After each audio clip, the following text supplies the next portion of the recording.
When sent this email, he informed me he had so much rage that he almost went to jail when he found out about his wife and her best friend's husband. But something made him stop. He said to this day he doesn't know what stopped him. Let's go. I had been struggling ever since the company downsized and my job was lost. My wife Rebecca and I had been married for 7 years and I had always been able to provide for her. But now things were different. Our marriage was still good, but the financial strain was taking its toll. Rebecca wasn't willing to get a full-time job to help out. And it was clear that we needed to cut back on our lifestyle. I couldn't help but feel a sense of guilt even though the loss of my job was beyond my control. In the early years of our marriage, I was able to take Rebecca on lavish vacations and surprise her with expensive gifts. We lived in a beautiful home and our social calendar was always filled with events and gatherings. But now our life was a shadow of what it once was. Our home felt emptier, the vacations fewer and far between, and the gifts more modest. I knew that Rebecca was unhappy with the change. I could see it in the way she avoided making eye contact and the way she sighed when she looked at our shrinking bank account. The woman I married, the one who had always been so full of life, seemed to be fading away before my eyes.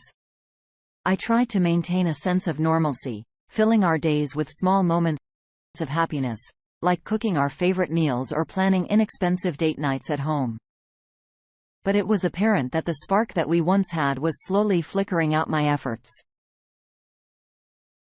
though heartfelt, seemed to be doing little to rekindle the passion and love that we had once shared so effortlessly. As the weeks went by, I tried to make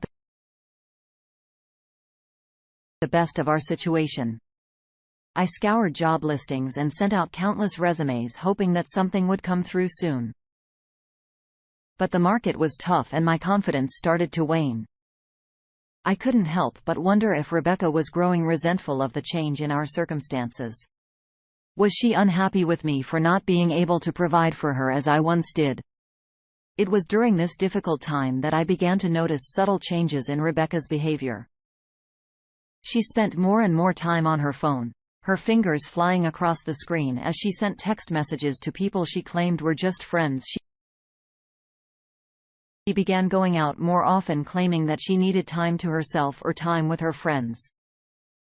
And when she was home, she was distant, lost in her thoughts or absorbed in her phone. I tried to talk to her about my concerns, but she dismissed him, telling me that I was being overly sensitive or paranoid. She assured me that everything was fine, that she was just adjusting to our new circumstances like I was. But deep down, I couldn't shake the feeling that something was wrong. I decided to dip into my savings and hire a private investigator to look into her activities. Cost me just over $5,000. The private investigator I hired was a seasoned professional with years of experience in uncovering secrets. His name was Frank, and his calm demeanor and reassuring words gave me a sense of comfort, even as I felt uneasy about the task I was asking him to do. I explained my situation and he assured me that he would do everything in his power to help me find the truth with a heavy heart. I handed over a photo of my wife and her best friend's husband, Mark, whom I had grown suspicious of. Frank wasted no time in getting to work.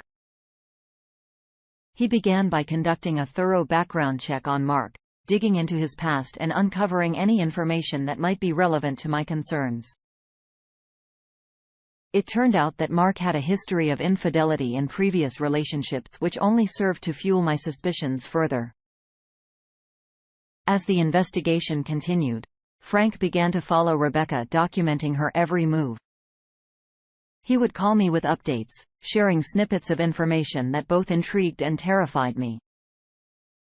I found myself torn between wanting to know the truth and fearing what that truth might be. The suspense was almost unbearable, but I knew that I needed answers. Over the next couple of weeks, the investigator continued to tell Rebecca, gathering evidence and piecing together a timeline of her activities.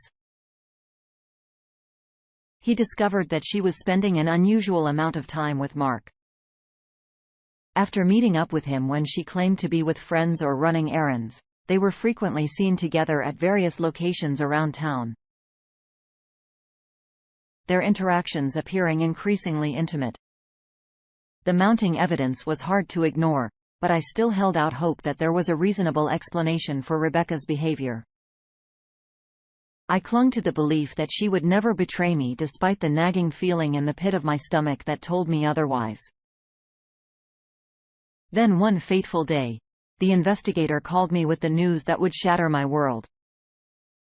He had gathered footage of my wife cheating on me with her best friend's husband. The sting of betrayal was like a knife to my heart.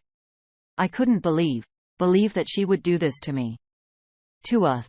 Our marriage was supposed to be a partnership, but she had betrayed that trust with the incriminating footage in hand. I found myself at a crossroads. I could confront Rebecca and demand an explanation, or I could take the evidence and walk away from the life we had built together. The weight of the decision was crushing. But I knew that I couldn't live with the lie any longer. I decided to confront Rebecca to give her a chance to explain herself before I made any decisions about our future. I sat her down and told her everything I knew, watching as her face turned pale and her eyes filled with tears. She didn't deny the affair, but she begged for my forgiveness, telling me that it was a mistake and that she still loved me. But the damage had been done and I couldn't bring myself to forgive her. I felt betrayed, humiliated and utterly heartbroken. My trust in her had been shattered and I knew that our marriage could never be the same. I told her that I wanted a divorce and I watched as the reality of our situation washed over her.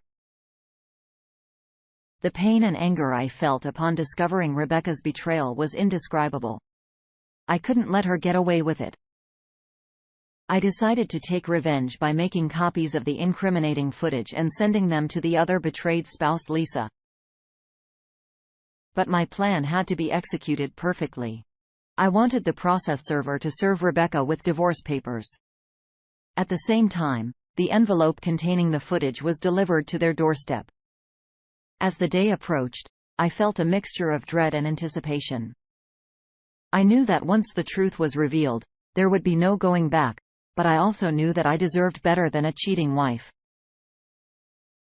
My thoughts raced as I prepared for the moment of reckoning, my heart pounding with the mix of fear and determination. The day finally arrived and I watched from a distance as a process server approached our home. He rang the doorbell and handed Rebecca the envelope containing the divorce papers. Her eyes widened in shock as she read the documents, realizing that her secret was out. At the same time, the process service helper called me and told me he placed a large envelope containing the incriminating footage on their doorstep, ensuring that both Rebecca and Mark would be exposed for their deceit. As I watched the scene unfold, I felt a mixture of sadness and vindication. It was the end of our marriage, but also the beginning of a new chapter in my life. One where I could finally put the pain and betrayal behind me. The fallout from the revelation of Rebecca's infidelity was swift and brutal. Our once peaceful neighborhood was abuzz with gossiping whispers, making it nearly impossible to escape the judgmental stares of our neighbors. Rebecca tried to paint me as the villain, claiming that I had been abusive throughout our marriage, but there was no evidence to support her accusations, and the judge saw through her lies due to her marital misconduct. The judge ruled that she wasn't entitled to alimony. It was a small victory in a sea of pain in the aftermath of the divorce. I was left to pick up the pieces of my shattered life. I wanted nothing to do with my ex-wife and I focused on rebuilding myself. I moved out of our shared home and found a small apartment, a fresh start in a new environment. As I moved forward, I learned that Rebecca's best friend Lisa had also divorced Mark and moved away. It seemed that our once happy lives had been destroyed by deceit and betrayal. Slowly, I began to rebuild my life. One step at a time, I focused on my career, eventually finding a new job that reignited my passion for my work. I reconnected with old friends who had been supportive during my darkest days and even made new friends who shared my interests and hobbies as the days turned into weeks. And then months, I began to hear from the heartache of my broken marriage. It wasn't easy. But with each passing day, I grew stronger and more resilient. I started focusing on my own well-being, engaging in activities that brought me joy and peace. I enrolled in a cooking class, discovering the satisfaction of creating delicious meals from scratch. One evening, I attended a local support group for people who had gone through divorce. I found solace in the shared experiences of others. And I realized that I wasn't alone in my journey. As I listened to their stories and shared my own, I began to feel a sense of camaraderie and understanding. As time went on, I realized that holding on to the bitterness and anger I felt towards my ex-wife was only hurting me. I decided that the best way to truly move on was to forgive her for her transgressions. It wasn't easy, but I eventually managed to let go of the anger and resentment that had been consuming me with the pain of my past behind me. I looked forward to the future with a newfound sense of hope and optimism. I knew that I had the strength to face whatever challenges life threw at me, and I was excited about the possibilities that lay ahead as I continued to heal and grow. I met new people and formed new connections. Eventually, I found love again. A love built on trust, respect and a deep understanding of the lessons I had learned from my past. My journey had been fraught with pain and heartache, but I have found a way to overcome it all and build a new life for myself. I have focused on cultivating gratitude for the lessons I had learned and the growth I had experienced as a result of my trials. My journey wasn't an easy one, but it taught me valuable lessons about love, trust and forgiveness. It showed me that even in the darkest moments, there was always a glimmer of hope and the possibility for healing. And most importantly, it taught me that I am the architect of my own happiness. And that I have the power to create a life that is filled with meaning and joy. In the end, the pain and betrayal of my past became the catalyst for my personal growth and transformation. As I moved forward into the future, I did so with an open heart and a renewed sense of purpose, ready to embrace all of the adventures that life had in store for me. And so I stepped into the next chapter of my life with courage and determination, knowing that no matter what challenges I might face, I would be able to overcome them and emerge even stronger than before. I personally want to say to Tony, thank you for giving us a platform to share our stories. Dealing with someone that cheats on you is not easy to deal with.